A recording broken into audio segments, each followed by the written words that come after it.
everybody. Welcome to another episode of Friends Talking Nerdy. This is Tim Jousma, and with me, as always, I have the holiest of holies. I have the Reverend Tracy. How are you doing?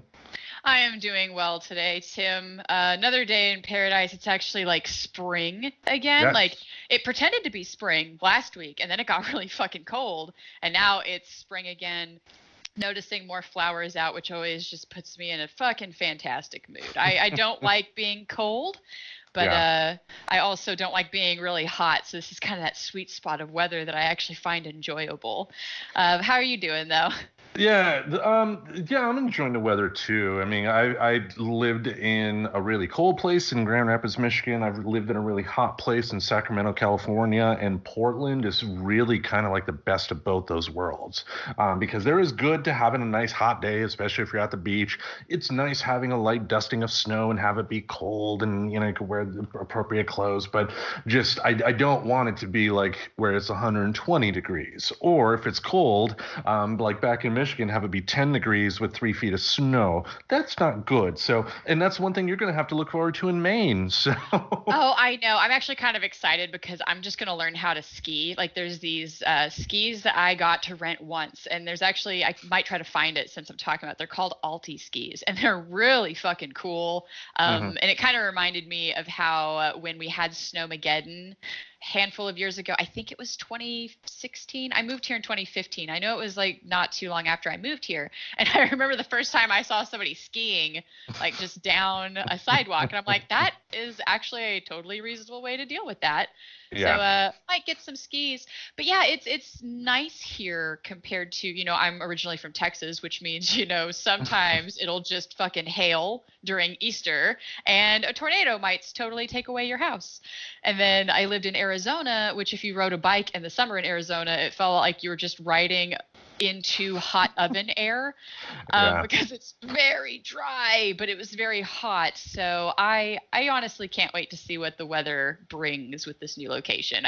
I've migrated quite a bit in places I've lived, so totally different weather at every stop though. So at least I've shaken it up.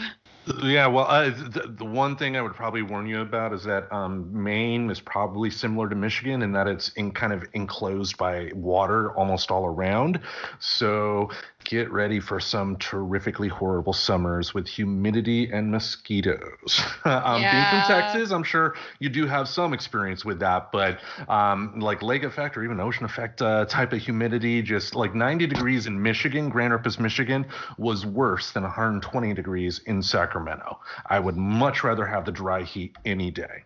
Oh, same. Like people used to make fun of me for saying that, like, oh, you've really like drank the Arizona Kool-Aid saying it's a dry heat. And I was like, well, it is because I've been in Texas and we had that swampy humidity. Even when I lived like in the desert half of Texas, because Texas does have a little bit of everything. And Lubbock is desert. And so I would go from the desert in Lubbock, Texas and drive 6 hours to visit my family. And if I gassed up like right outside, I didn't have to stop for gas. So I actually remember one time in the summer getting out and just like all of the humidity hit me at once because I had been in this awesomely controlled environment.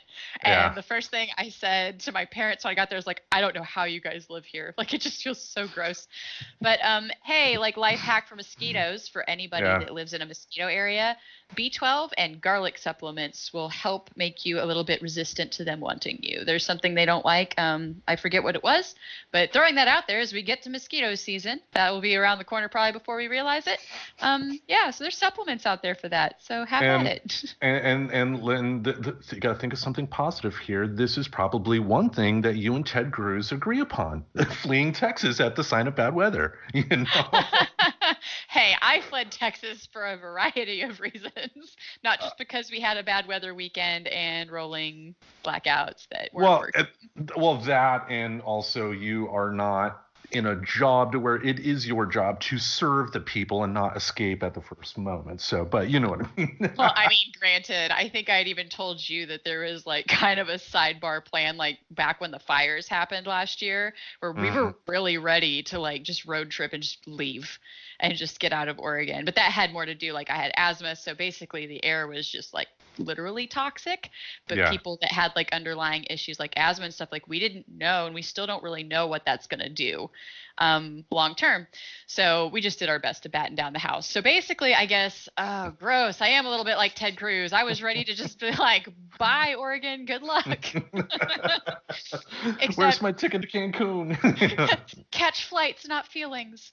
Uh, that was like the best meme I saw with Ted Cruz was catch flights, not feelings. No, the funniest one I saw is that they superimposed his head on the Billy Zane character from Titanic, and underneath it was just him holding a child, like, I have a child. Yes. And it wasn't even his dog. Like, I guess he left his dog behind, and everyone's like, dude, you're a shit. I was like, oh, okay. That's about as much as I know about it, by the way, other than it doesn't really surprise me. Like, I know a lot, excuse me. I'll learn how to talk one day. Not a lot of people seem to like working with him, like, even amongst politicians. So I think that says a lot about him. But I don't know. I don't work with him, so I don't have to care. Yeah, there's a great video from a YouTube channel that I like called Renegade Cut. Initially, that channel was strictly like a movie review channel, but with 2016 to 2020 being what it was, it slowly turned into like a social, like a democratic socialist type of a channel. And one of the recent videos they did was like a 30-minute video on Ted Cruz, and just the guy brought the fire and just legitimately tore him a new one. And it wasn't just name calling, it was calling him out on all the ridiculous shit that he does, because the Republican Party, there are opportunistic politicians in the Democratic Party, folks. John Edwards from almost 20 years back is definitely one of them, the guy who left his cancer-ridden wife for an intern and things like that. So Republicans don't have a copyright on bad behavior, but they sure do have a specialty in that. Like that, and the Matt Gaetz thing, the little douchebag House of Representatives guy who's always going on Fox News with the ridiculous hair, the stupid like the back of the phone book lawyer type of smile, and just it's like, I have extremely negative opinions about people like that, but it's just like, for as much as I want to talk on social media about them, what's the point? Because even if they did happen to come across it, in their demented mind, that's good for them because they own the libs, so fuck them, and then with Matt Gaetz, it's great that he's going to be arrested soon for sex trafficking. So yeah, I mean, really, it just goes into people are people. Some people do bad things. So with any demographic, you're going to find like those people in there, because if you think politicians are the only ones to ever leave a cancer-ridden wife on her deathbed, no, ask unfortunately. Phil Collins. See it. I'm going to take your word for that because I don't know. But even like unfamous people do stuff like this. So just statistically speaking, you're going to run into it in any group of people. They do. In my opinion, though, when it comes to Republicans, because they have spent many, many years standing on a moral soapbox, when things like this do occur, it is very proper to point them out on that nonsense. So that's why I got no problem doing that. But it's just like, what channel do I do that? Do I do that on social media where you get the trolls coming by, or having one of them see it and think, oh, hey, I own them, or do what I do, get a podcast and bitch about it. Yeah, see, that's the acceptable way, because you're not forcing it on anybody. People can just wander in here and just listen to us talk and rant about stuff that sometimes we even read about before we talk about it. So exactly. Now we got one bit of business here that we do need to touch upon, and that's an update based on Wednesday's show. This past Wednesday, the Battle for State Supremacy 2 hit. Have you heard any feedback from people about it? No, I am actually going to have some stern words with my friends that don't take me seriously. I think I'm going to have to take some pictures of my witchcraft altar because I'm serious, guys. Why risk it? I mean, do you really want me just setting out curses in the world? I mean, Aubrey's not even here to speak for herself. So Professor Aub, sorry, you're on your own. But, I have real powers according to some people. Some really believe that I am a witch. So I can do this. Don't make me bring it out.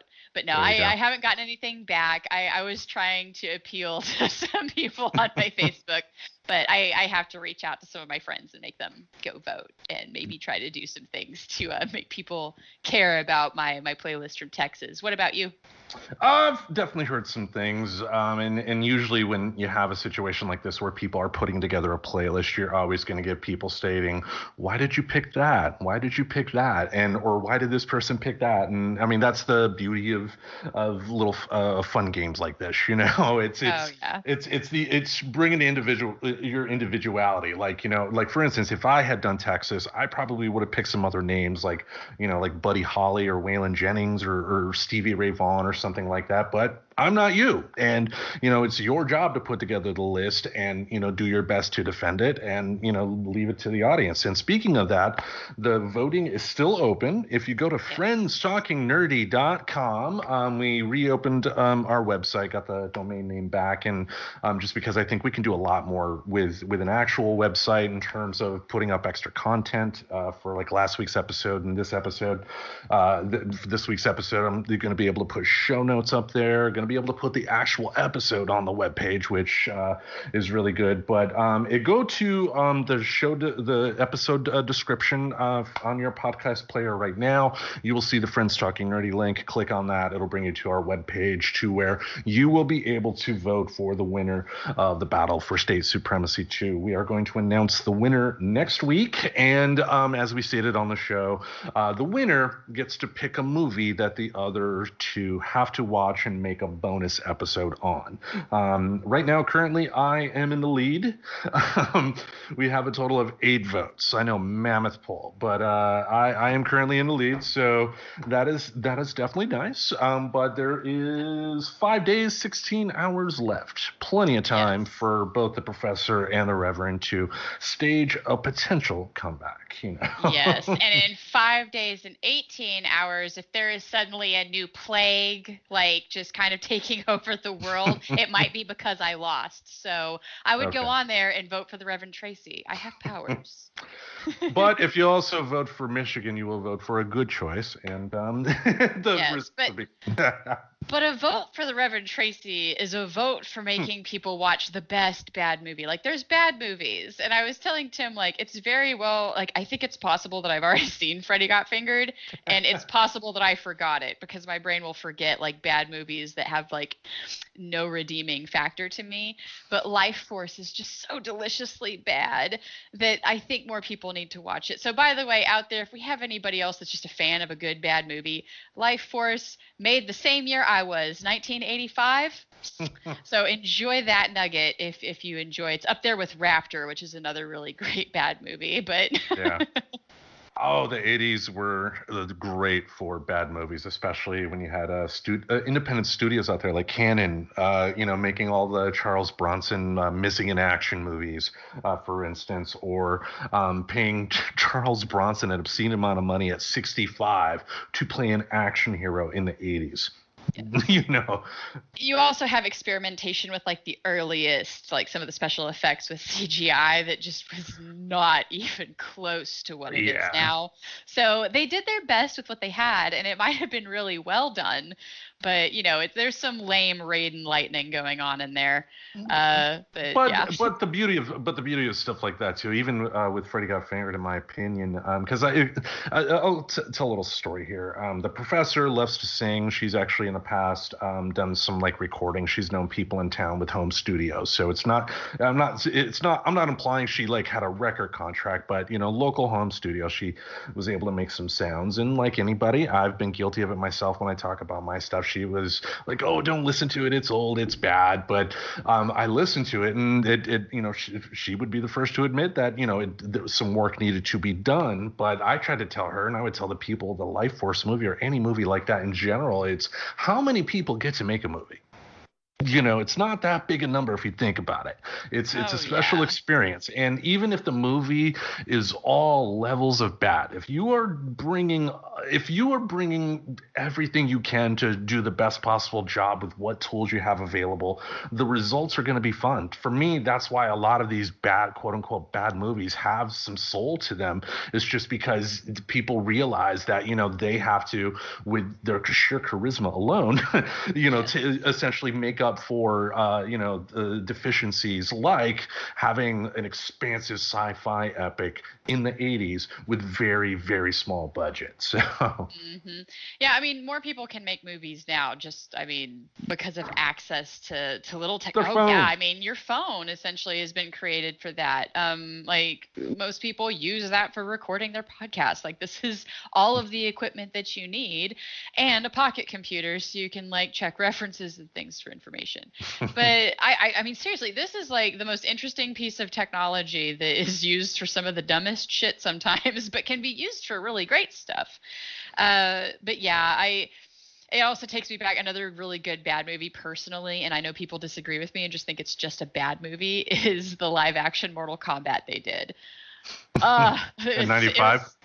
I think that is when it was, because there's almost no excuse for the CGI and stuff to be as bad as it was. Yeah, So yeah, it was great, good bad. Yeah, the guy who directed that movie ended up going on to do, I believe, go on to do the Resident Evil movies with Mila Jovovich. For those types of movies, he's a fine director. I mean, I'm not going to say he's not the greatest director in the world by any means, but for a cheap, low budget, silly action horror movie, he knows all the right buttons to push. So definitely good. And they're also this year on HBO Max, the remake of Mortal Kombat is going to be hitting not only theaters but HBO Max for free right now. Like right now they have like Godzilla versus Kong. It's one of their movies that you can watch for the month, as well as the other ones in the prequel like Godzilla and then Kong of Skull Island or something like that. So just a lot of stuff out there, and there's a lot of adulting that people have to do these days. And I hear you got some adulting stories. Fill us in on those. Oh, yeah, a couple of adulting stories. So first, I guess I'm going to start off and vent a little bit about the whole stimulus check drama for anybody else that is still dealing with the frustration that is. I actually was at one of the banks that held it. And I don't know if we had talked about that on the show. I don't think we did, but I had some conversations with people who were very frustrated and confused by this, because some banks had it and some banks didn't, and so they didn't get why that was. And so it got very, very aggressive towards JP Morgan, and I know there were like a handful of others that did. JP Morgan's one, I think Bank of America, JP Morgan. But anywho, basically it came down to they got the checks early, the electronic checks early, but they were post-dated. So there were a bunch of banks that decided, well, it's not available until this date, so you're not going to get it until this date.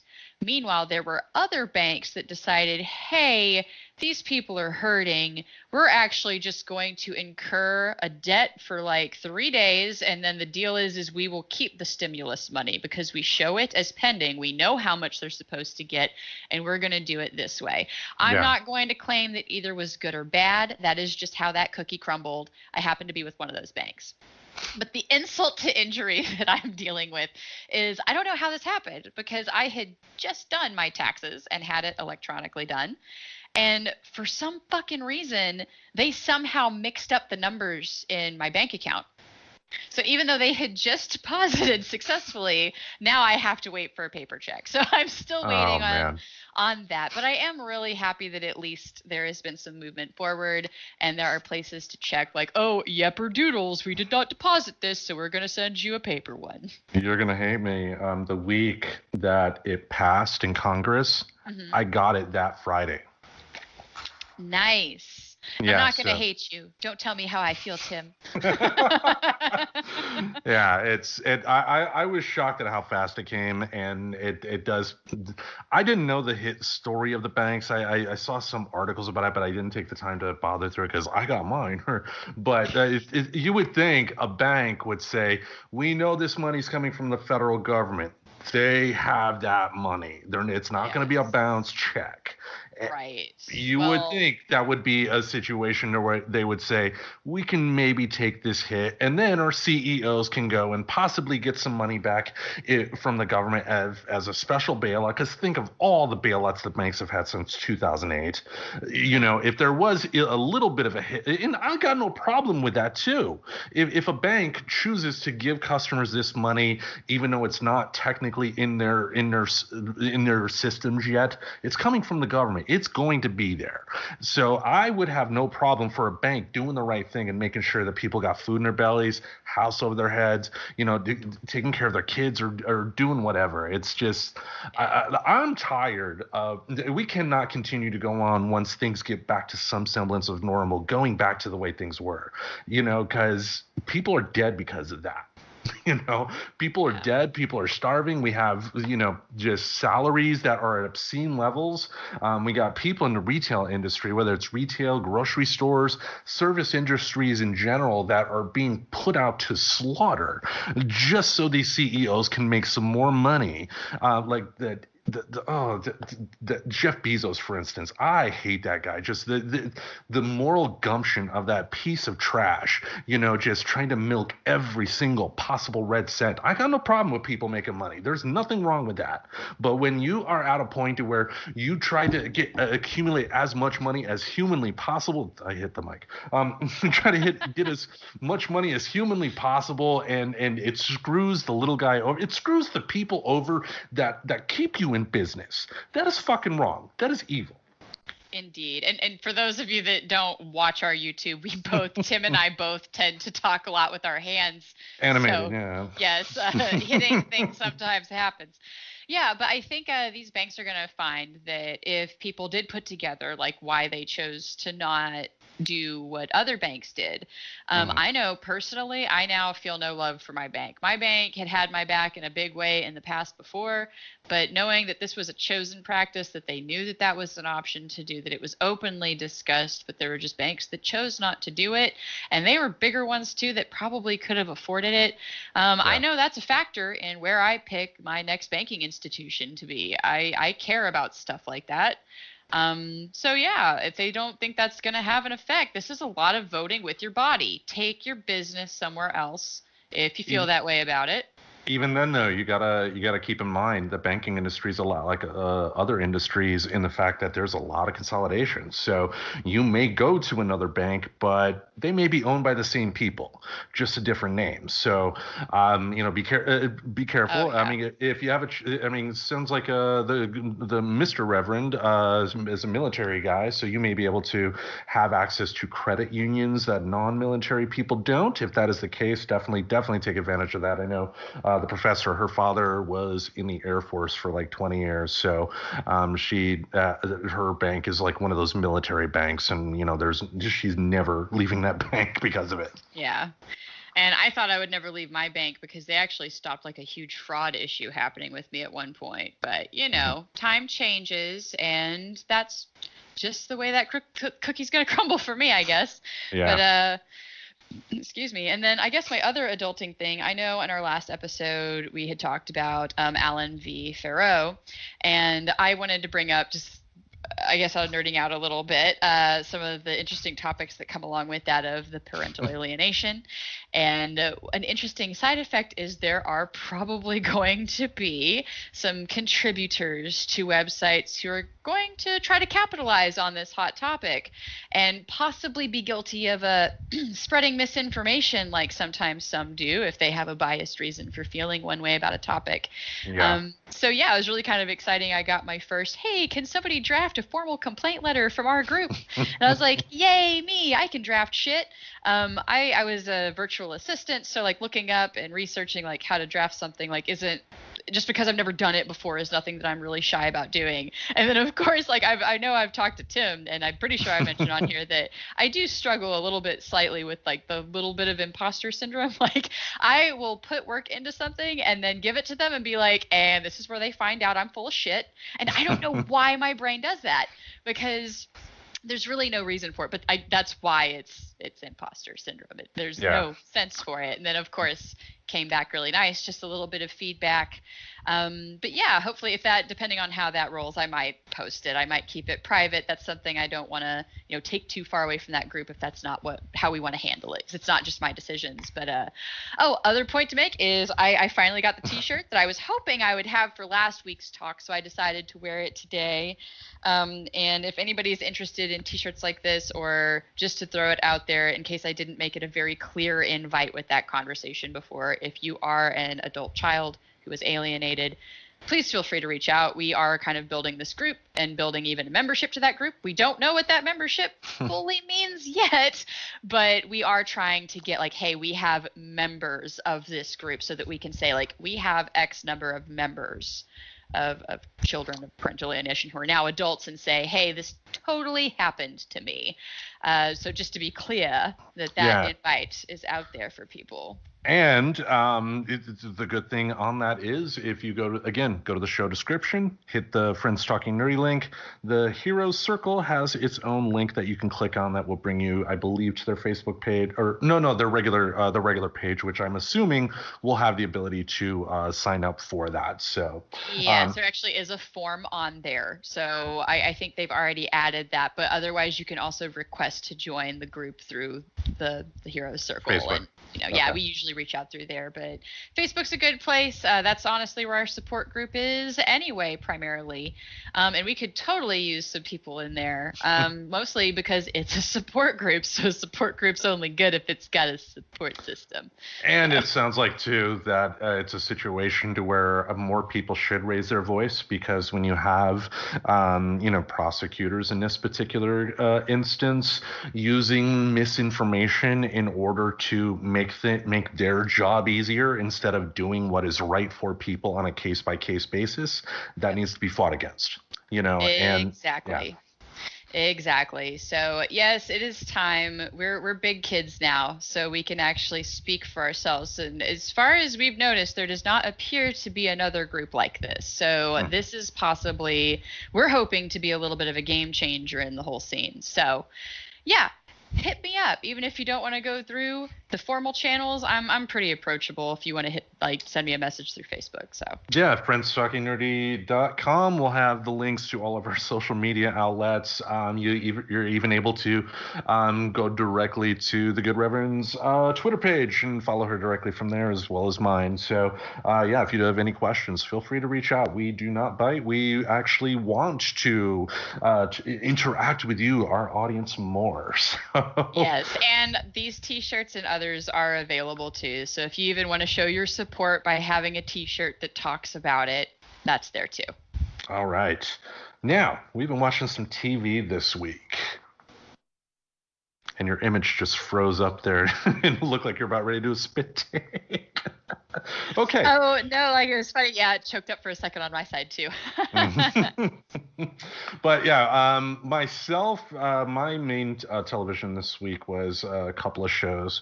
The first one I watched was the Tina Turner documentary on HBO Max called Tina. Really well done. I mean, that should go without saying, but it's told through her voice. They even though she was reluctant to do it, they were able to sit her down and other members of her family as well, even going through and kind of recounting some of her ordeal, unfortunately, when she was married to Ike Turner. And the dramatic part about that is, I mean, if for folks that may have seen the movie What's Love Got to Do with It, what this documentary did that was really chilling in a way was when she was talking about the abuse going on, they actually went to the house that her and Ike lived in. And in today's world, and it was just a camera trick that they do in terms of walking slowly down a hall, but it's like that's the house where the stuff happened for real, and just hearing her talk about it was just so sad. But obviously we know Tina Turner. I mean, she was able to come back from just a tragic marriage and whatnot, and actually build a much better career, a much better solo solo career than she did with Ike and her, Ike and Tina Turner, their music alone.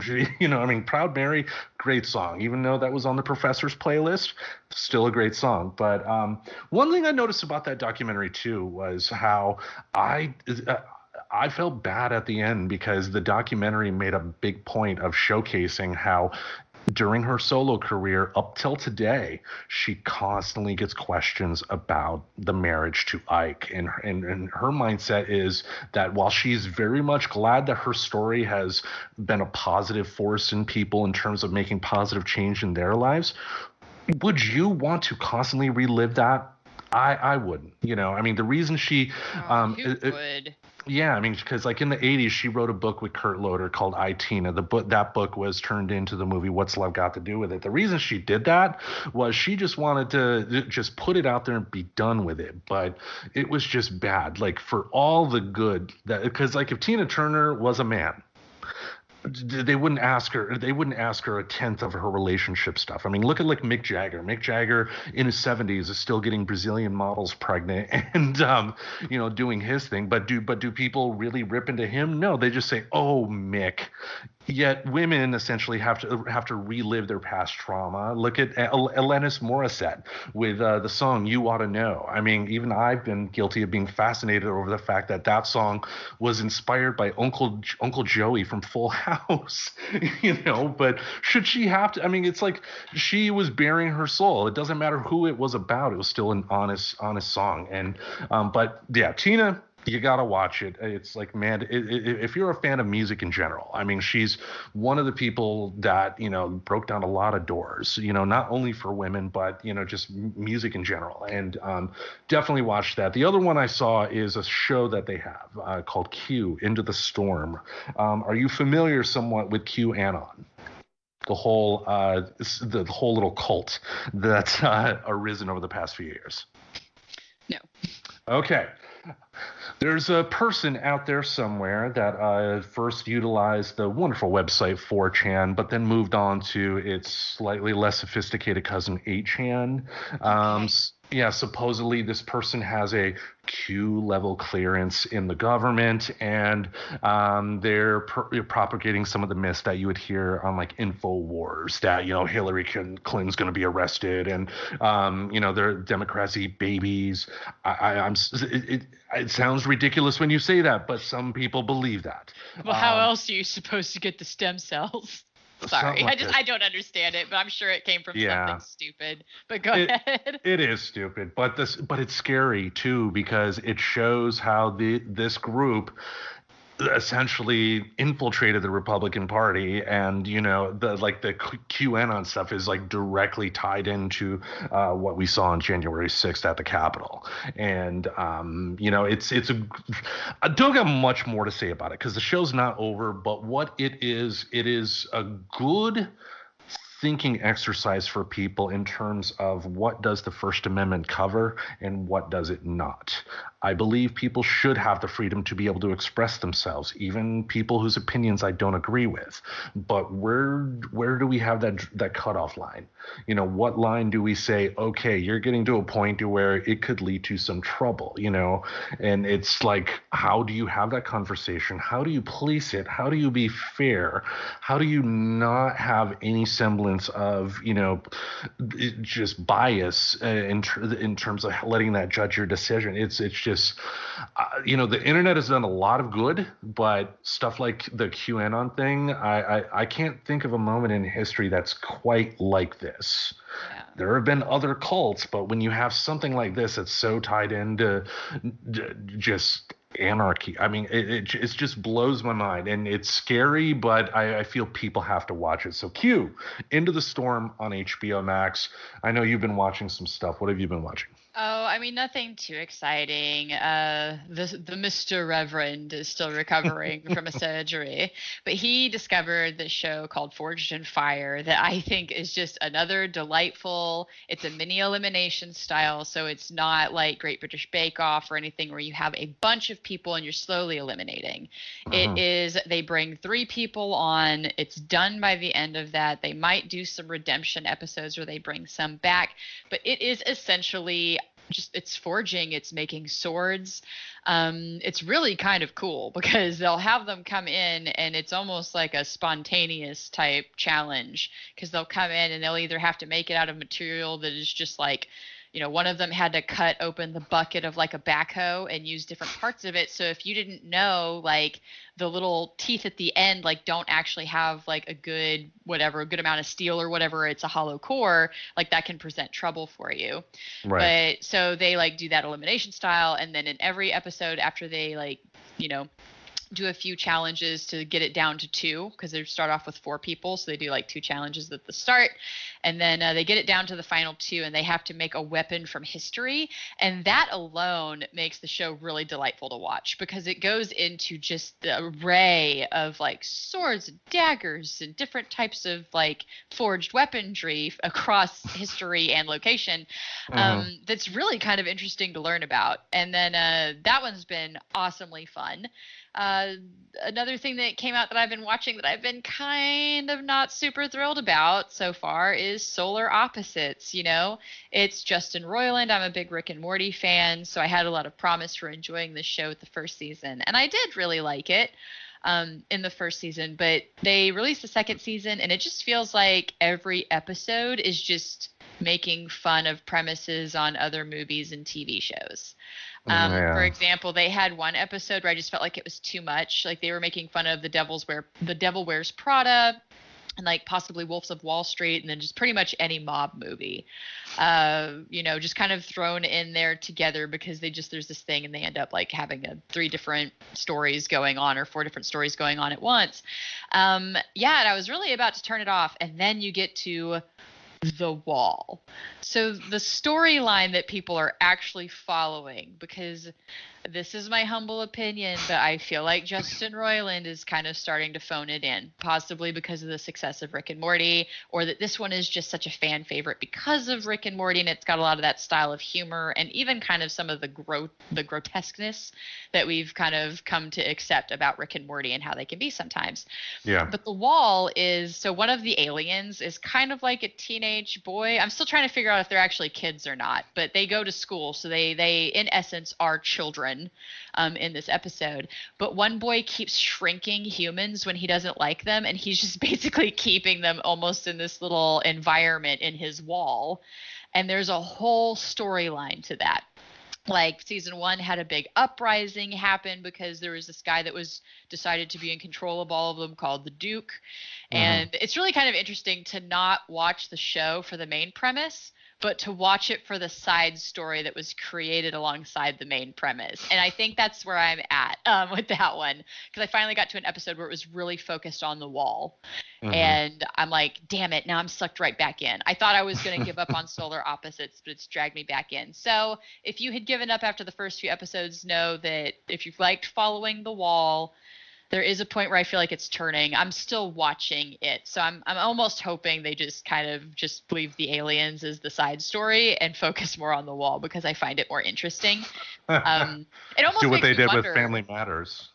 Family Matters was originally not supposed to be about Urkel, but that character was so popular that it essentially became the Urkel show. And the mother of Urkel's love interest was supposed to be the star of the show because that show was a spinoff of Perfect Strangers. And anyway, that's my TV so show. maybe that can be what they do with it, but I'm wondering if that's even a totally different writing team because it feels so different from both like the Rick and Morty as well as the main humor of the primary characters. So I haven't looked that up. I just wouldn't be surprised. Yep. And you froze up there for a bit. Internet is going spotty, it looks like. Now, that first show you mentioned, Forged by Fire, does remind me of a show that was on Spike TV back in the day called The Deadliest Warrior. And this is going to be fun. Can you see me? Okay. I heard something. There we go. I just thought I'd sway like a palm tree and see if I could bring us back into focus. But you were asking me something before it froze up. Yes, I wasn't asking, but it was the first show you talked, Forged by Fire, reminded me of this old show on Spike TV called The Deadliest Warrior. Have you ever seen that, or do you remember it? Oh gosh, it sounds familiar, but I'm not sure if I've actually ever seen it. So it may have been that I saw a commercial for it once upon a time. Yeah, what they would do is take like they would take like a ninja versus a cowboy, and then they would have like historians and scientists kind of like describe like the types of weapons that would they would use, the type of strategy they would use, and then at the end of the day, when all the scientists and whatever put their computations into the computer and whatnot, they have a computer simulation of how the battle would occur to find out if a ninja would win or a cowboy would win. And I love that show. It's just when you were talking about Forged by Fire, it reminded me of The Deadliest Warrior, and I wish that's one that would come back. So Yeah. Oh man, there was one contestant I absolutely loved because he was really into like he wore a costume when he forged because he wanted to be really into it. And I'm sorry, he totally looked like Link. And there's this weird song that my partner had introduced me as like Link, fill up your hearts so you can go and save the princess or something like that. And I kept randomly singing it, but I was really bummed. I want to see him come back. I liked him. He even came back like in chainmail at one point. It was great. So a lot of quirky characters on there too. A lot of Vikings. So if you're into kind of like listening to people talk about being Vikings and bang on metal and make sharp things, it's a good show. there you go. There you go. Now, our main topic of the week. The past few weeks, we've kind of had a focus on our main topic being mental health, but for the month of April, we did want to kind of change things up a little bit, and what we wanted to do was discuss prison reform. Now, off the bat, we want to make it clear this is a huge topic. There's a lot of nuance to it.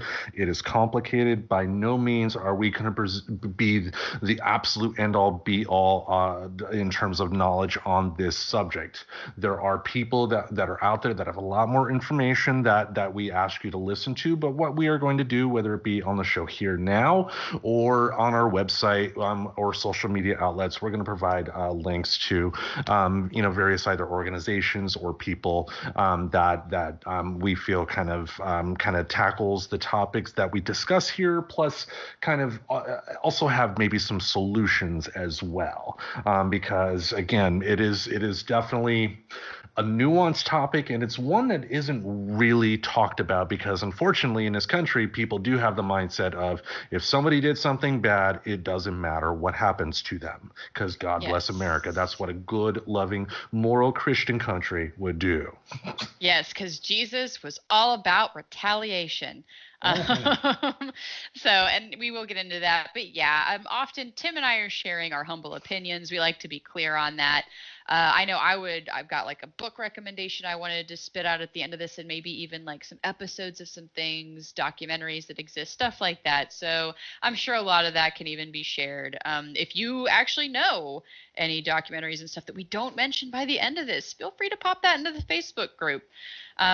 We'll take some lessons ourselves because if I'm a big documentary fan. I think I've made that kind of clear, just over the time that we've been all getting to know each other on this show now. But yeah.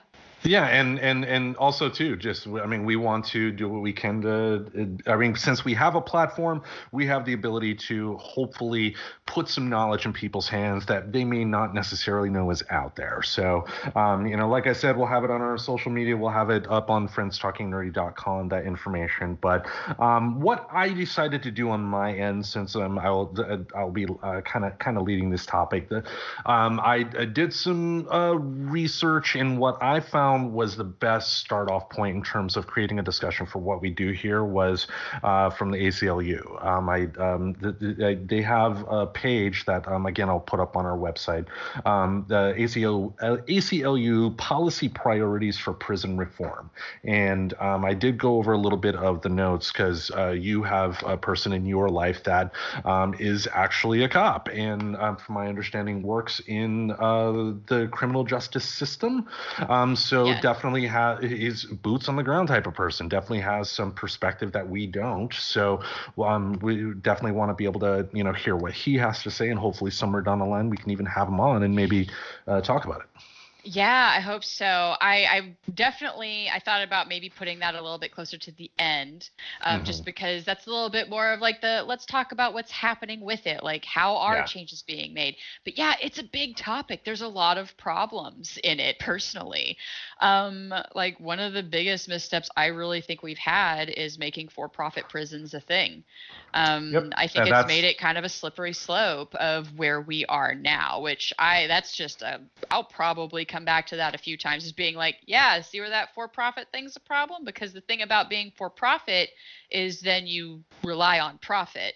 So there's a lot of selfish interest in maybe yeah. not solving this problem that deserves to be talked about.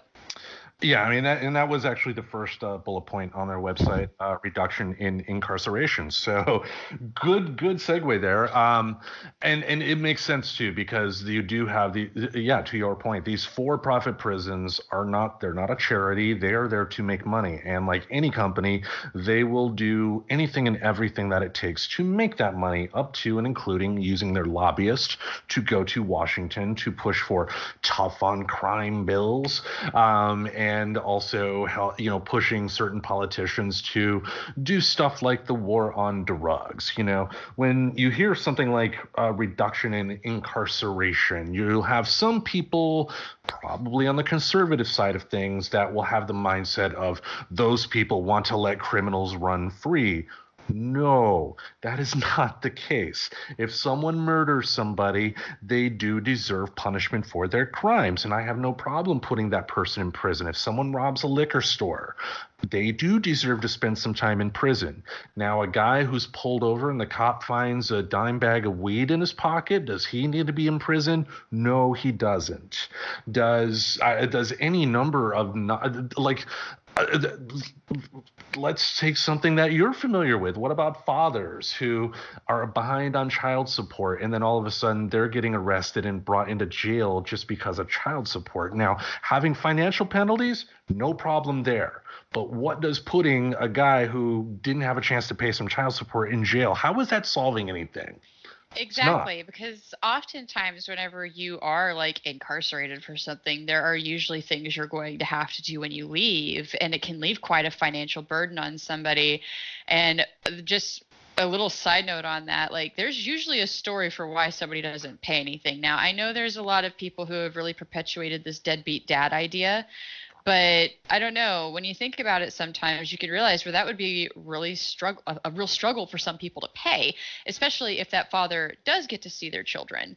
Because get this, even if you only see your kids like the bare minimum, like every other weekend and maybe a weekday in between that, you're still expected to have a bedroom for them. Yeah.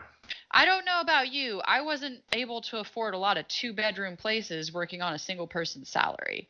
So it is in itself a very complicated issue. And there's even some that say that that is it's unconstitutional to enforce it that way.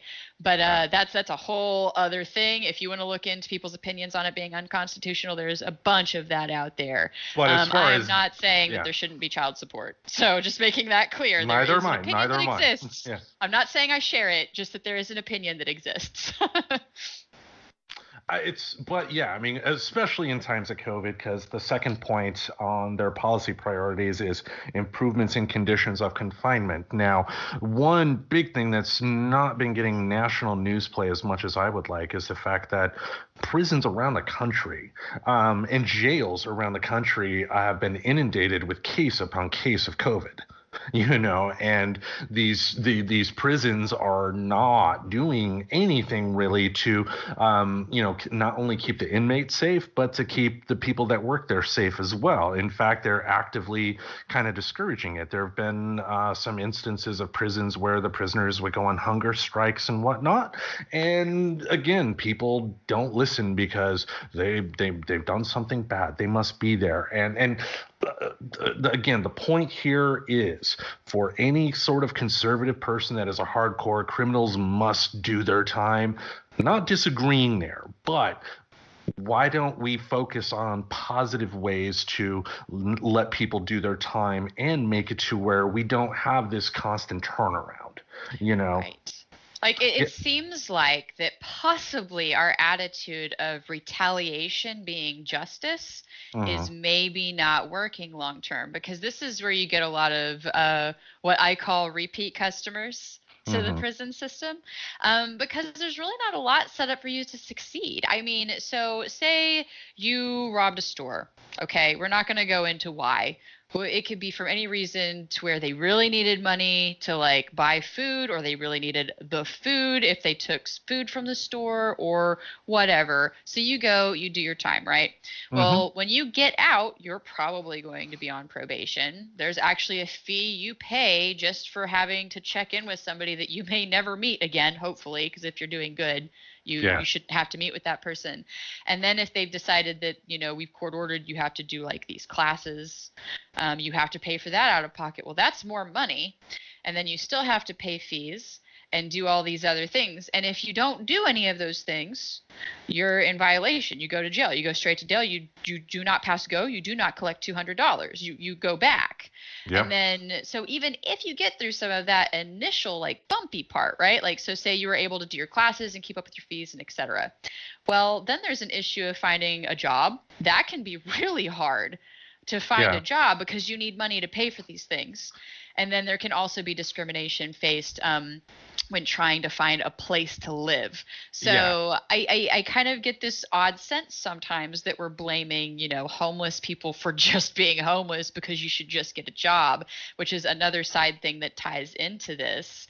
When it's not really that simple, especially once you've already been convicted of something, or say maybe you just throwing it out there, if you didn't do the thing but pled guilty because you were talked into pleading down, you're still facing ramifications for trying to get your life back together. Yeah. And we don't really have a system that seems to incentivize it at all. It's just a lot of punishment. So it kind of turns into the circular door of our private prison system, which again, Where we go back to the lead-ins earlier that they kind of earn from that. So what is their incentive to make it not repeat? yeah.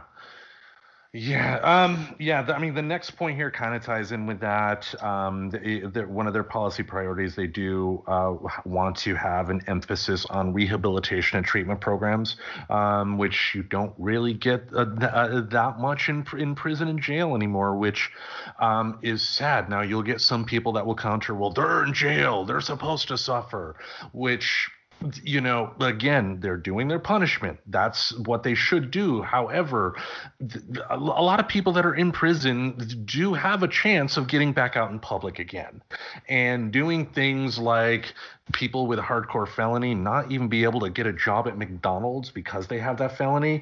That question needs to be off the applications yesterday. Oh, Even if I yes. mean, even if it's for something like a cashier job or something like that. I mean, it's unless it's something that's like directly like if you stole money from a bank and then you did your time but try to get money at a bank again, I can understand a bank saying, yeah, maybe I don't want to hire you. Yeah. But people still need to get work and they need their voting rights reenacted. I mean, look what happened in Florida. The people of Florida decided that they want felons to have the right to vote after they did their time. Fair.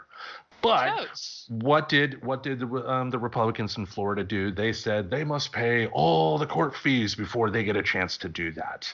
And who does this adversely affect most of all?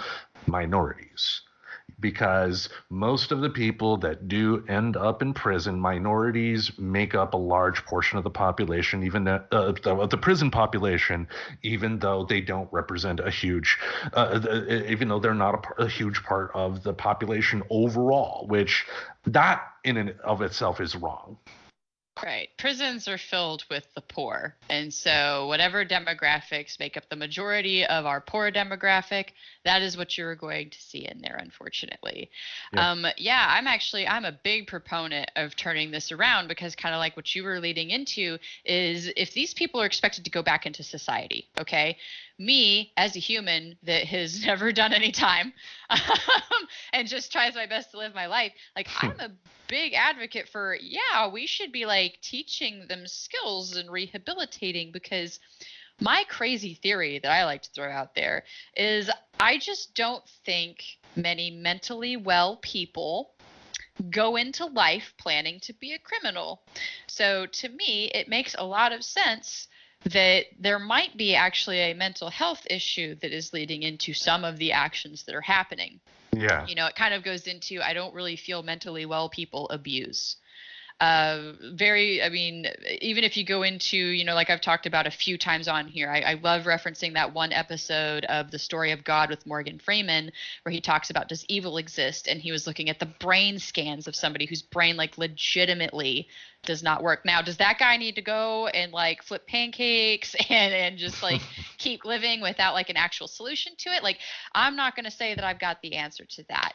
However, if most of these people are like most abusers were abused at some point, or, you know, most people who do like criminal don't necessarily come from like the happiest and brightest of backgrounds.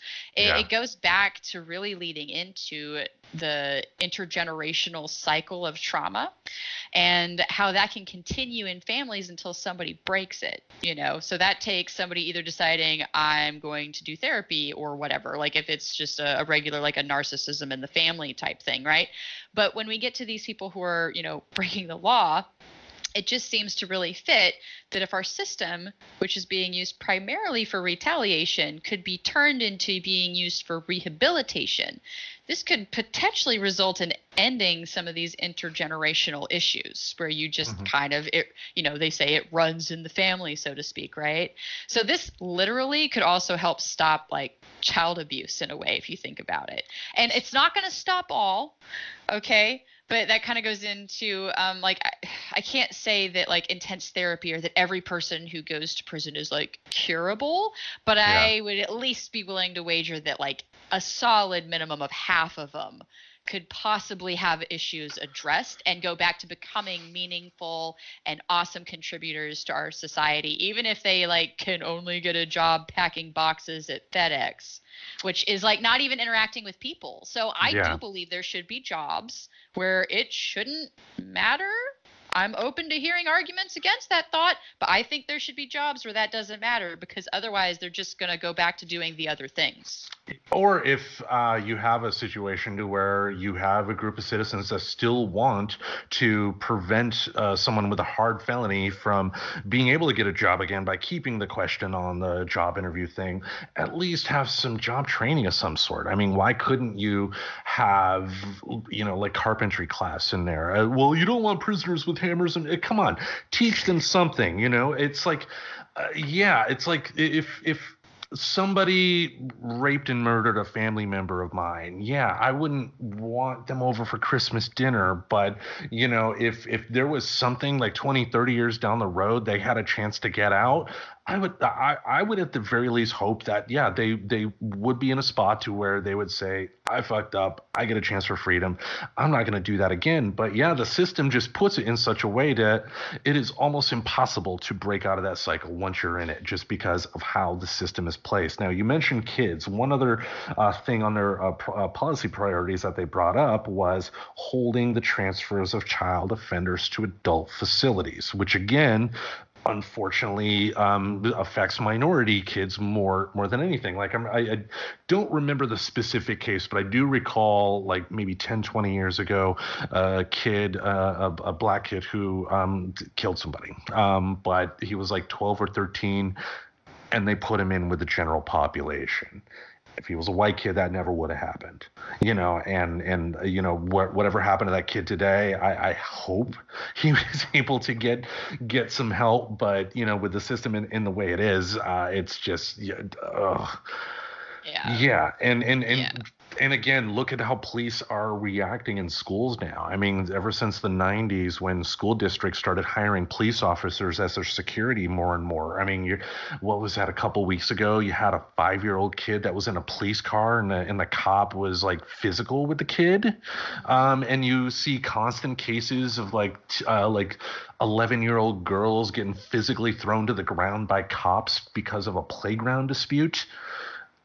No, yeah. Do you have any thoughts on that? Yeah. Oh man, I mean, I haven't heard any of those things. It wouldn't particularly surprise me. It goes just back to I'm a little bit removed from the news cycle in that sense. But I don't know, my brain just reels on this idea of like, let's be real. And you even brought up like the person who, sexually assaulted somebody in the family. It's like, yeah, if they're out at some point, you hope they're at least somehow a better version of themselves. Yeah. Because it goes back to, let's be real. What mentally healthy person chooses to do things like that? Seriously. But imagine it if every offender was actually treated for their mental unwellness instead of treated like a criminal, which is an attitude that is totally perpetuated by our culture. Like, they are offenders and they deserve it. But how that might actually like ultimately affect our world, I think that could be a very interesting thing to see. I mean, again, we go the for-profit prison system will totally not hate it. Will totally hate not having that built-in rotating door of a product. But I think our society as a whole could benefit greatly from, and in a way, they're still doing their time, right? Like, they still have to go, they have to sit and be there. It's just there's also maybe some classes that they have to attend. And there's some things maybe they have to do, possibly books they have to read, and things of that nature. And I'm not even sure it really takes a forcing it down their throat attitude. And that comes from a lot of talking about my friend, talking to him about like some of the stuff that he's actually started implementing. He's a sheriff, so he has enough influence to try some things, which is really exciting, and seeing that work on a smaller scale. And if we have more places doing stuff like that, maybe there can actually be a real meaningful argument made of why this needs to change on a bigger scale. Yeah. Another point they brought up, there needs to be attention paid to the concerns of female prisoners. Too often, you'll have female prisoners report rapes. Nothing really happens. You have female prisoners that may have been arrested while they were pregnant, and you have situations to where if they don't have immediate family outside of prison and that kid is born, that kid's going into the foster system, and depending on how long that mother's in jail, she could very much lose custody of that kid. And I'm sorry, if the mother's in jail for 10 years, there's a chance that she could still be a mother to that kid. Again, I'm not saying just because she's a mother, she shouldn't have to be in prison. She should do her time. There should be responsibilities for negative actions, but a person shouldn't also have to lose their kid either. That's fucked up. That's fucked up. Another thing they mentioned too, and we've already touched upon it, decriminalization of mental illness. And we've briefly mentioned it. We've talked about it on previous episodes before. With the massive defunding of our mental health system starting in the 80s, it's led to what we face today. I mean, look at Portland. I mean, how many people that are homeless in Portland are dealing with mental health issues? And it's a lot. And even if they become homeless without massive mental health issues, being homeless for any period of time is gonna fuck with you in some way.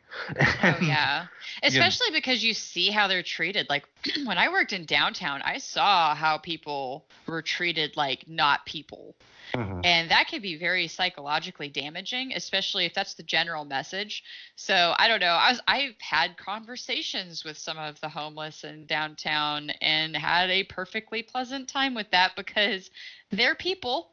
So, I mean, that's one thing. If you want to do a small thing is go back to treating people like people. Like, it's okay. Like, you can usually tell the ones that are having a bad moment and you can leave them to their bad moment. I view that kind of similarly to like people being sick, like throwing up in public. I wouldn't stare at that either. So if somebody is like obviously talking to nobody, it's okay. That's one where it's like, yep, they are having a moment. But, most of them, I just don't think that that's the case. And they're quite friendly and just trying to get through their day to day. Yeah. One story that they brought up on the ACLU website, this is verbatim from the website. A prisoner in Utah returned from the hospital after an attempted suicide and was cut off from his psychiatric medication and restrained on a metal table for 12 hours. The inmate developed pressure sores, defecated on the table, and was bathed with a hose while shackled. He wore only undershorts and usually was denied a blanket. Only after a court order did the inmate finally return to a mental hospital. Wow. That is not right. That is not right at all. That's appalling. Yeah. And I think this is where it's like, it's interesting that we've hit this topic after coming off of mental health because they are very much interrelated. Yeah. That we have this mental health, kind of epidemic going on in America that wants to be swept under the rug by convincing everybody that we have good people and bad people. And the bad people deserve punishment. And good people, well, you just don't have to worry about that because you're a good people. When that is not the case. I mean, statistically, I would be hard pressed to be proven wrong, in my opinion, in believing that there are only a very small number of truly evil people in the world.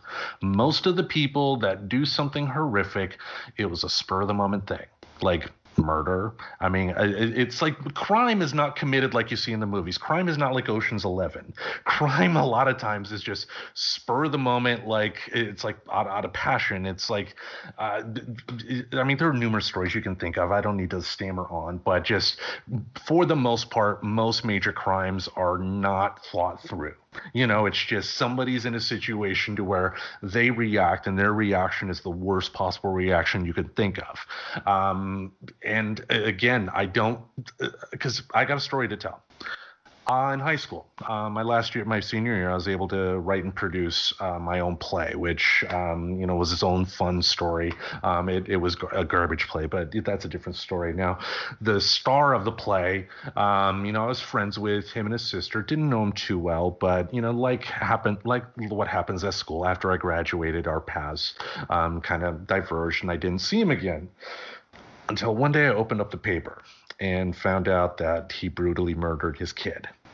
And there's a lot more to the story than that. That makes it much worse, but that alone tells you the severity of it. And, it's like this. For me, I don't think for me, if I know somebody, unless they do something bad to me, I still consider them a friend. I still consider this guy a friend. He did something horrific, something evil, something that, I'm sure he thinks about every day and will think about every day for the rest of his life, as he should. He should be deeply ashamed of that. But I have a hard time giving up on people, and yeah.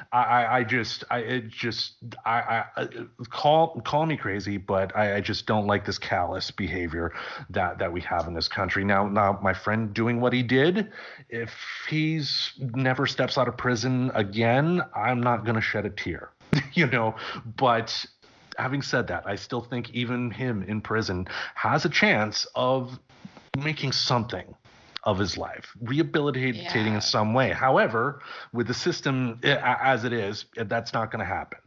And that's the sad part here. It's people need to keep this in mind, because like anything else in America, things don't become a problem until they affect you. And most people, thankfully, aren't going to be, in and out of prison or out of jail. That's a good thing.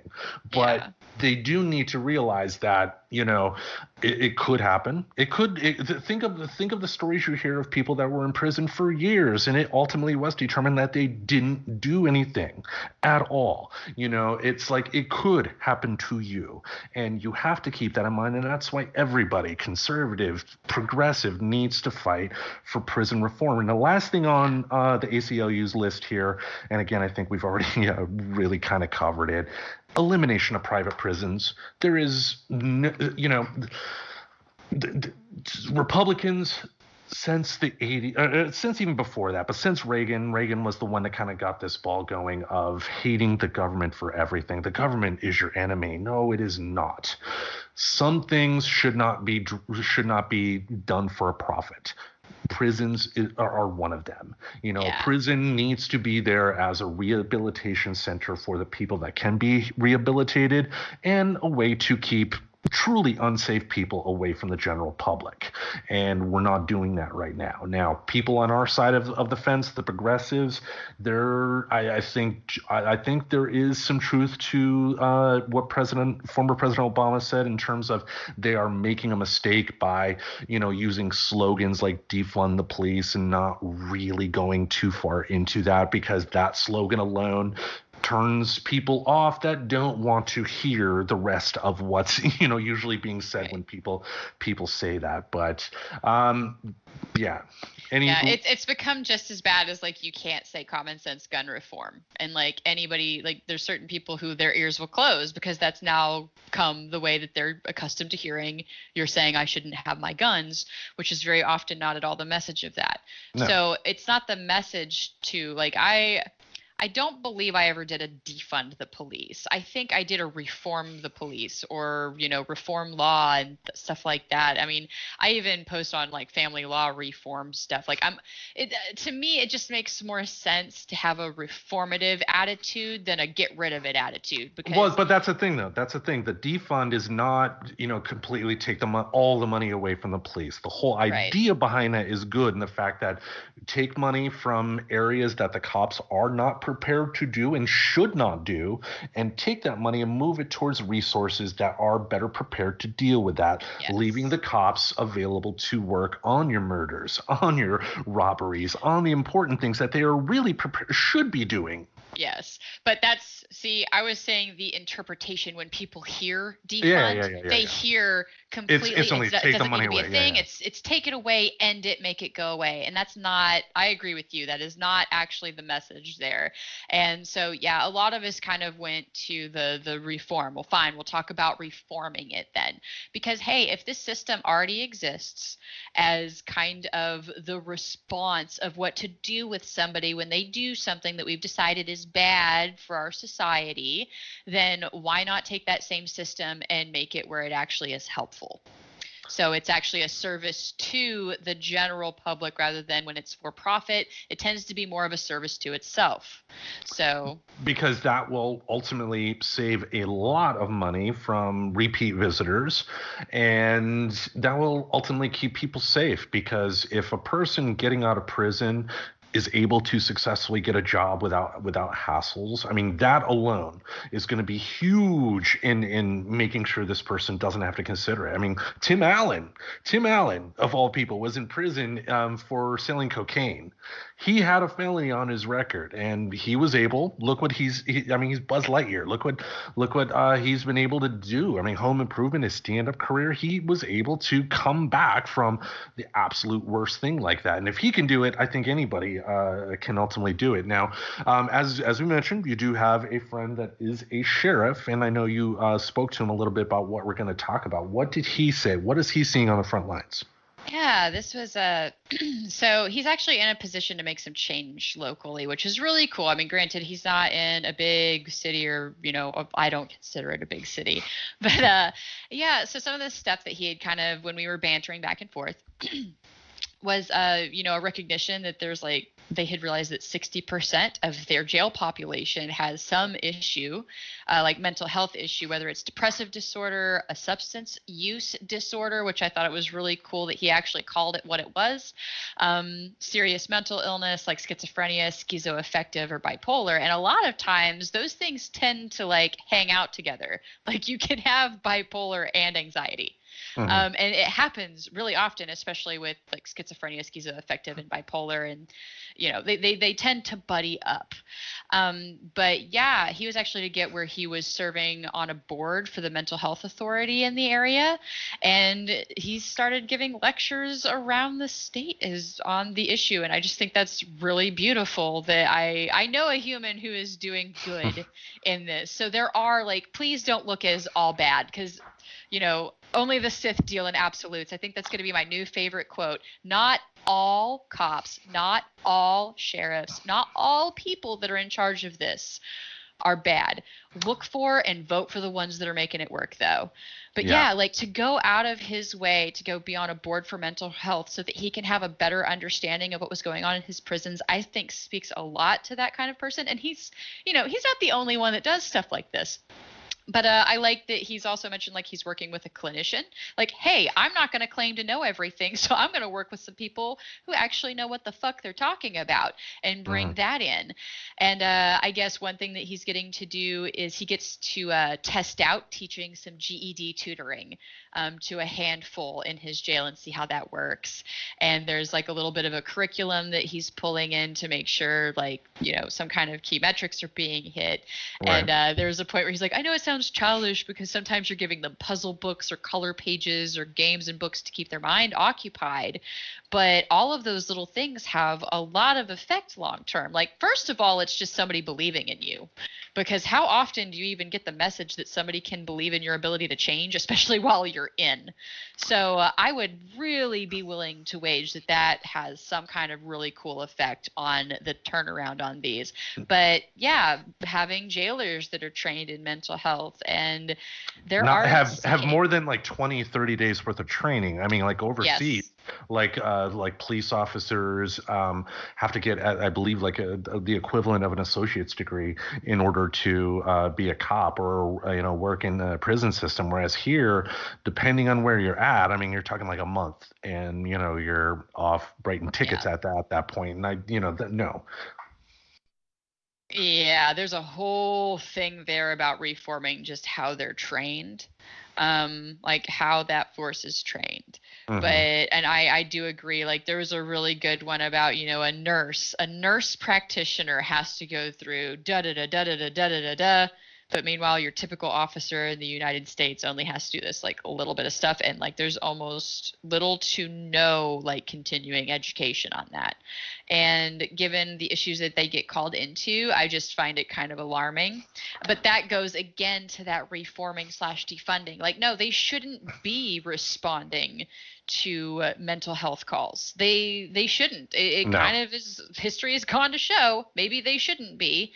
You even got, the time that there was two gentlemen, and I remember seeing that they were sitting in the street, and the guy that got shot was actually like the keeper, so to speak, like the guy that helps. Yeah, it was on a playground. It was on a playground, yeah, and the guy who got shot was even sitting on the ground with his hands up, yet the cop was just like, bang, bang, what? Yes.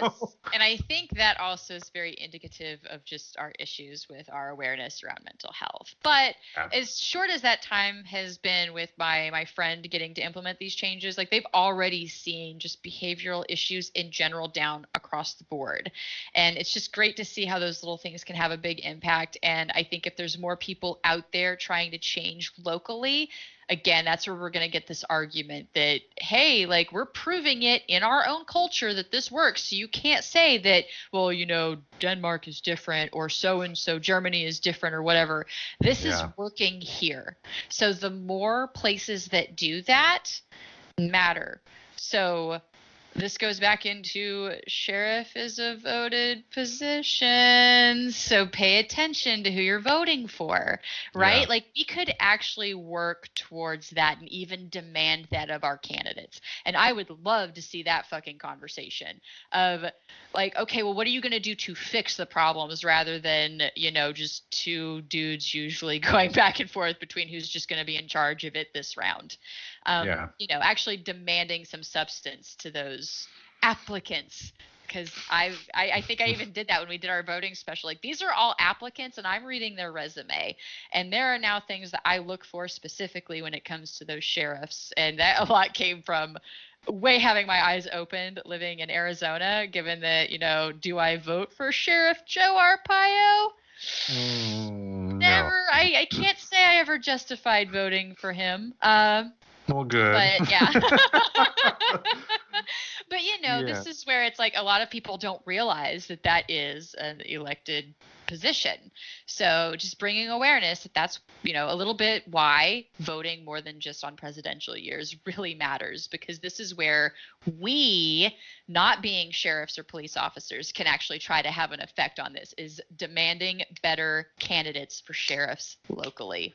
And that's kind of like a great segue to close it, because what I was going to say, I think both sides need to have some takeaways here. Progressives, for one, stop using the slogans. I think it hurts the cause more than anything. Like when you're in a group of people that all believe the same thing and you're shouting a slogan, it's like you get it, but there's a lot more nuance to it than just defund the police. That's a bumper sticker thing. Don't do that. There's more substance to it. Speak to that, especially if you know people in your life that don't always agree with you on everything or may be conservative. Speak about the finer points so that this whole narrative of, those progressives, they want the police to go away and the criminals to roam the streets. No, we don't want that. We want it to where if a criminal does come back out after they did their time, they can pick up their life and not hurt anybody else. I don't think that's unreasonable to ask for. Now, if conservatives, I would say if we do have a conservative person that's listening to this, all I ask is that you just have a little empathy and listen to the points that are being made, because again, nobody's talking about giving prisoners top of the line Mac computers. Nobody's saying they deserve to have like direct TV in their jails. They don't need like a state of the art gym system, but we do need to recognize that we're not storing these people there to just keep them away. Ideally, in theory, it's supposed to rehabilitate them so that when their time is done, they can get back into society and not do that again. It's not good. I mean, some people you can't help. I get that, but I don't think that's as big a population as you would hear some people say. It's just there's a lot more nuance to it than all people are bad. Right. Like not all people who do bad things are actually bad. Sometimes it's situational. Yeah. And then you have to realize that, there is a certain amount of people who end up in jail or prison who didn't have a lawyer, didn't have good funds, and their public defender said, hey, we can't win this. You need to settle. Yeah. And so even though it might be small, for that demographic, I think those people deserve it. Those people deserve a path and a chance to not be stigmatized for the rest of their lives. And now I'm going to say this view is very few, but I have seen some posts that maybe there is that far, like really, really, really far view of, yes, we just need to get rid of it. It's a bad system. Get rid of it, right? Because few and far between, but I've seen it. I bring you to the cracked screen of your cell phone. If you break your cell phone screen, do you just chuck the phone and buy a new one, or do you repair the old one?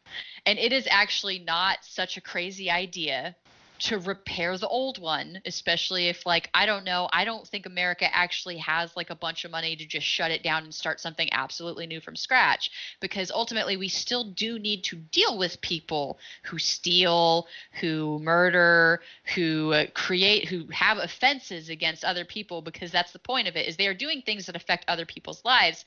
Yeah. And we very much should be dealing with that, but what we propose is dealing with it in a better way. So why not take that cracked cell phone and like get a kit and like just work on fixing it? Like, we have information out there and ability to fix something if we don't have the money for something brand new, which I just don't think we have that, especially right now with this pandemic and how it's ultimately affected things. Not that we really were rolling in it, like the extra money to do something like that before. So to me, it does seem like a ridiculous concept, the idea of just get rid of it and then we can create something new. Fuck no. Reuse it. Be a creative problem solver, and then we can just kind of shift things over in time. Well, there are towns in America, like Newark, New Jersey, I believe, is one to where they essentially went ahead with the tenets behind the defund the police in terms of moving money from the police budget to like mental health services and whatnot, and then focusing on the police having a lot less to be responsible for, and they actually saw their crime rates go down. Imagine that. And I know. There's some proof out there. So if we can support people that kind of are open to changing how things are going, I think it will go a long way in making change. And again, vote, vote, vote, vote, vote, vote, vote, vote. Vote and stay knowledgeable, because again, this is a complicated topic. This, for what we've talked about here, this is not even the tip of the iceberg. This is the tip of the tip of the tip of the iceberg. Yeah. There's a lot of information out there. friendstalkingnerdy.com. When we have the show notes up, we'll have some links. I'll have the link to the ACLU page that we discussed here. I do follow some people on the Friends Talking Nerdy account that do work in prison reform, so I'll have like their Twitter handles posted there, and I know Tracy will have some information to send my way that I'll put up on that list too. Yes. But really good books out there. There's good episodes of Movies. Adam Ruins Everything did an episode on it that was really great, and it's like kind of, because he's funny, so he tries to handle it, serious topics, in kind of a puffball way in that sense, so it was worth watching. And he actually referenced the book. It's called Unfair, and I'll make sure that's up there because it's a really good one. I actually recommended it to my sheriff friend, and he's like, I'm buying it right now, which to me, I was like, yeah, you're a really cool human. So yeah. And another one, I know for Black History Month, it was on Netflix, and they put it on YouTube as well. That's the documentary 13, I believe it's called, from Ava DuVernay, which talks about the racial aspects of the 13th Amendment and how our current prison policy as a country is essentially just an evolution of slavery, which, call it what it is, because the 13th Amendment did have that little caveat that a person's rights could go away if they were a prisoner. And what happens? You have, let's make new laws, and like in Georgia, the new voting restrictions laws that they enacted, like it's a crime to give somebody water when they're standing in line to vote. It's a crime to give somebody water if they try and vote in Georgia. And tell me again how I think back to like Chris Christie during the election coverage in November, how he talked about, well, even though Trump didn't win, Republicans made gains in other areas. Well, get the hot dog out of your mouth first, Mr. Christie, and let's talk about some facts. A little thing called gerrymandering has made it to where a lot of your Republican friends are able to get these gains just because they've stacked the deck in their favor. If that went away, Republicans would not have these gains. And people need to fight. Just stay vigilant, because what Republicans are hoping for more than anything, the card-carrying Republican politicians, not the average conservative citizen. The card-carrying Republican politicians want you to forget about this. They want to bring up whatever ridiculous scandal of Biden's dog pooping in the White House or whatever to make you forget the fact that the Republicans dug such a deep hole over these 4 years. So please, out there, stay vigilant, keep fighting. If something doesn't seem right, do some research. Go to websites that you normally go to websites you don't normally go to. And that's another thing I forgot to bring up too. When I started the research for this, when I typed in prison reform on Google, the very first thing that popped up was a Koch brother organization. Oh, really? Yeah. And they invested in it probably. They threw their conservative money in. It's a lot different than what the ACLU had to say. let's be fair. But it is also important to read the talking points from people you disagree with, so you know how to counter those arguments. Challenge yourselves, stay knowledgeable, vote. The only way stuff like this is going to change is if we get up off our asses and actually do something. And like the good folks working in the Amazon warehouse down in Alabama, they're finally seeing what happens when they do finally stand up to somebody in power and say enough is enough. We're going to change this. Yeah. Amen. Get out there, get things changed. I'm ready, man. I love sitting on my pedestal and bitching about our culture. No, but we can really, I personally really do think that if more people kind of figure out the whole voting thing, instead of trying to rock the vote every 4 years, that's where they get you. I really do think there is something to that. I think it is almost intentional that's the only time people realize that it's important or that they think it's important. I think there is very much reason to that, to not understanding how our voting works and how it really helps. It benefits other people, and it's not our general culture. Yeah, like your Jeff Bezos want you to not vote because the more you do not vote, the more money he gets to make. I mean, that's just a fact. And he's not the only CEO. Mark Zuckerberg, Tim Cook, all of these CEOs are profiting because we as a people are not standing up and saying enough is enough. And think about like the Blackwater people or the people that run these private prisons. If citizens actually got up and say, we don't want this, it would change. Like there was a time in this country where we did have massive protests on a regular basis, and it brought positive change, and we're not seeing that anymore. And hopefully the past 4 years have just lit the proper fire among people to get them more engaged than they were in the past. But one thing we can do, to me, a country that doesn't treat its lowest citizens with proper care and respect is not a country worth really supporting. And yeah, they're criminals, they do bad things, they do deserve to live through their punishment. But at the end of the day, if they do their time, they have a right, whether I like them or not, to go on with their lives. And then the other part is, hey, maybe part of doing your time is a little bit of taking your medicine and getting literally better and so that you can exactly. So could you imagine if we actually used it to help diagnose?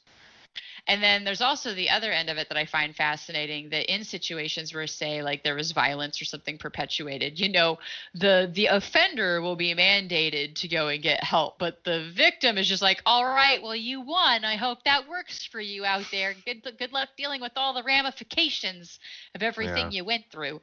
There's a lot of small fixes that I think could use to happen. But ultimately, let's see if we can get the for-profit shit to stop. Let's start like paying attention to who we vote for and having some demands and being open about these demands.